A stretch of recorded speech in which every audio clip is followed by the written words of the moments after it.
Alô? Obrigado, senador veneziano. Então, eu vou começar respondendo as perguntas que foram formuladas pelo senador Sérgio Moro. A minha relação com o presidente Lula é uma relação que se estabeleceu ao longo do tempo. Na condição de advogado, eu tive uma convivência bastante frequente com o presidente Lula.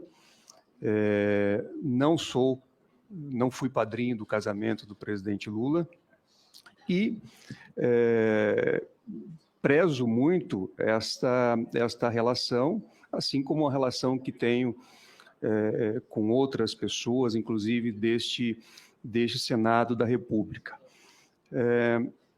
Talvez um dado eu posso trazer a Vossas Excelências. Neste ano, nós estamos no mês de junho, a única vez que eu estive presencialmente com o presidente Lula foi o dia que eu fui convidado a ir ao Palácio do Planalto para receber o convite para ser indicado ao Supremo Tribunal Federal. E nessa reunião, além do presidente Lula, estavam o ministro da Casa Civil, o ministro da AGU, o ministro da Justiça e, por algum período, o senador Jacques Wagner. E também o ministro Alexandre Padilha. Então, a minha relação ela tem esses contornos, eu jamais vou negá-la. Ao contrário, como já disse na minha apresentação, sou grato ao presidente Lula por ter indicado o meu nome ao Supremo Tribunal Federal e para que fosse feito o crivo deste Senado da República. Com relação à suspeição, impedimento, como eu já disse anteriormente, senador Sérgio Moro, as regras objetivas, elas podem, desde logo, serem tratadas e enfrentadas. Então, regra objetiva, os processos em que eu funcionei como advogado, se aprovado for por esse Senado, eu não poderei vir a julgar este processo ou esta causa se estiver no Supremo Tribunal Federal. Por outro lado, questões futuras, processos futuros, evidentemente que é necessário, para aquilatar ou não uma hipótese de impedimento ou suspeição, analisar os autos, analisar quem são as partes, analisar qual é o conteúdo, até porque eu não acredito que o simples fato de colocar uma etiqueta no processo, indicar um nome Lava Jato, isso possa ser um critério a ser utilizado do ponto de vista jurídico para aquilatar a suspeição e o impedimento. Sem nenhuma crítica, no mundo jurídico, todos nós sabemos que, no passado recente, quase tudo que funcionava em varas especializadas, varas criminais, muitas vezes recebia a etiqueta de Lava Jato. Então, isso não é, para mim, um critério para um controle jurídico, mas sim aquele que a lei prevê, que é exatamente analisar as partes e o conteúdo, e uma vez identificada uma questão, uma hipótese de impedimento ou suspeição, eu não terei o menor problema em declarar o impedimento ou a suspeição e não participar do julgamento, se aprovado for por esse Senado. Com relação ao livro que Vossa Excelência trouxe questionamentos, de fato, ali há uma análise do caso, né, do presidente Luiz Inácio Lula da Silva, mas também, e sobretudo, o livro busca traçar perspectivas teóricas sobre o fenômeno chamado lawfare. Então, não na essência, um livro que trata de um caso concreto, mas sim um livro que buscou, ainda que de uma forma preliminar, discutir esse conceito do lawfare, que foi um conceito que eu e minha sócia, esposa Valesca, apresentamos ao país em 2016 e depois acabamos escrevendo esse livro justamente para colocar os contornos conceituais daquilo que entendíamos ser o lawfare. E ali descrevemos as técnicas, as táticas,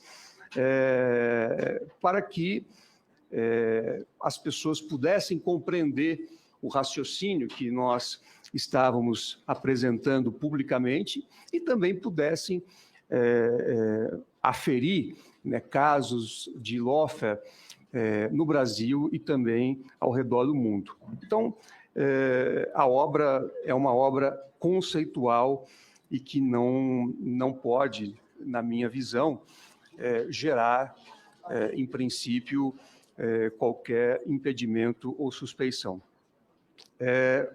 Com relação ao trecho sobre imprensa, eu queria dizer que, e como já disse na minha exposição inicial, que eu defendo de forma veemente a liberdade de imprensa.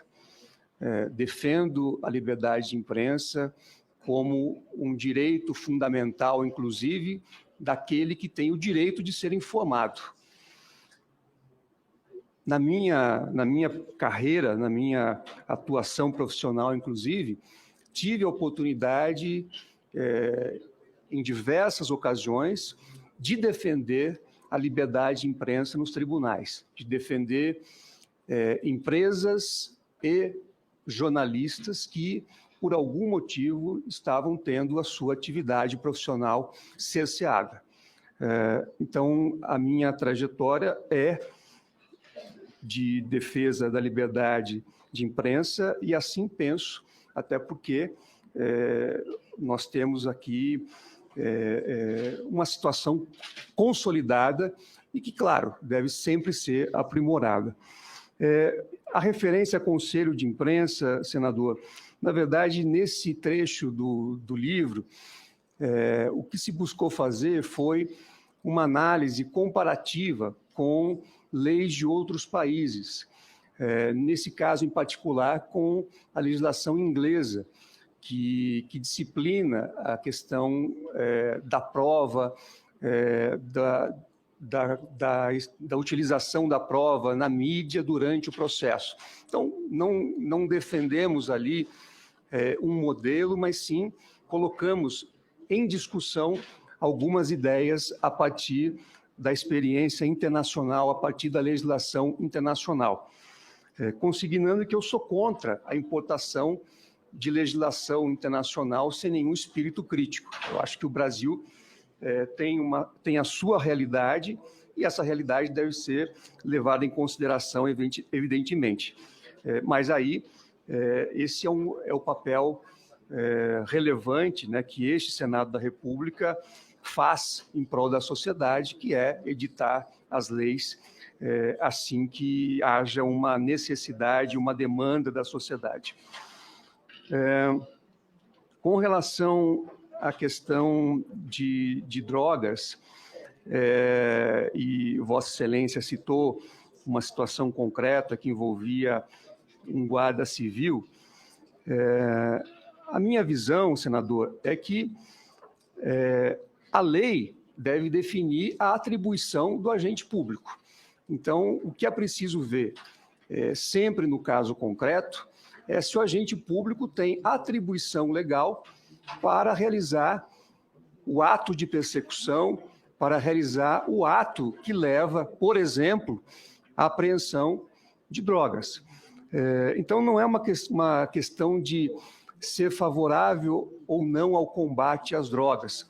Eu acho que a minha visão, efetivamente, é que a droga é um mal que precisa ser combatido. E, por isso, esse Senado tem, inclusive, aprimorado a legislação com esse objetivo, acredito, de promover o combate às drogas e aos temas que estão relacionados. Então, a única observação que eu faço é dentro de um Estado de Direito, os agentes públicos precisam ter as suas atribuições definidas em lei, sobretudo quando realizam atos de persecução. O Estado não pode adotar a regra do vale tudo, né? O Estado tem um poder enorme e esse poder deve ser contido sempre que usado fora daquilo que prevê a lei ou usado com abuso. Em relação à lei das estatais, efetivamente, este Congresso aprovou uma lei que prevê restrições.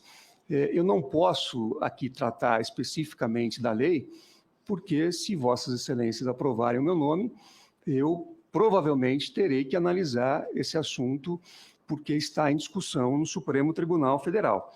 Agora, eu posso dizer, em tese, e isso é pacífico na doutrina, que as restrições a direitos subjetivos, elas sempre precisam estar acompanhadas de alguns requisitos, em especial a necessidade, né, e a adequação, a proporcionalidade em relação à proibição que está sendo estabelecida. Quer dizer, é razoável que se estabeleça determinada proibição para uma situação concreta? Então, esses requisitos não são meus, são requisitos da doutrina, e que, quando existe a imposição de uma restrição, é possível que haja, em tese, o questionamento nessa perspectiva de verificar a adequação e a proporcionalidade. E é um entendimento já bastante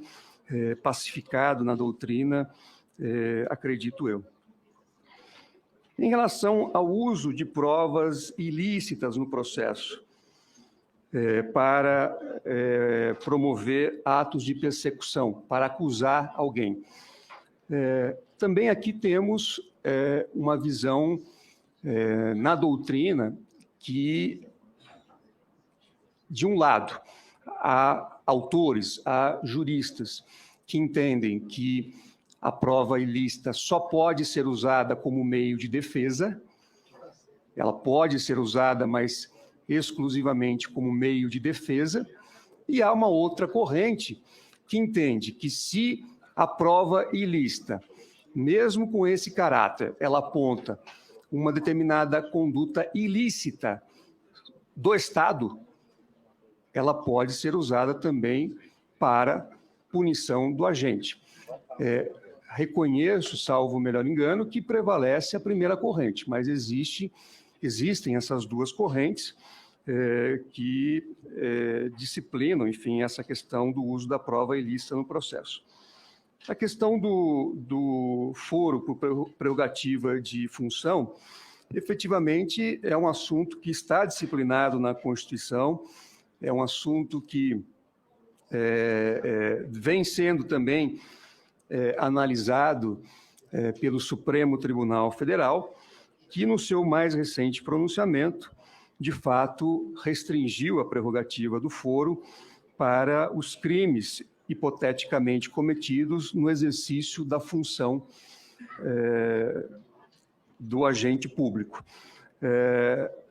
Então, eu acho que é uma situação também que está consolidada, não posso e não deveria analisar um julgamento que já ocorreu no Supremo Tribunal Federal. Por outro lado, eventuais mudanças também podem ser realizadas pela via do Congresso Nacional, pela via da emenda constitucional, da proposta de emenda constitucional. Então, acredito ter respondido os questionamentos do senador Sérgio Moro. Então, passo a responder os questionamentos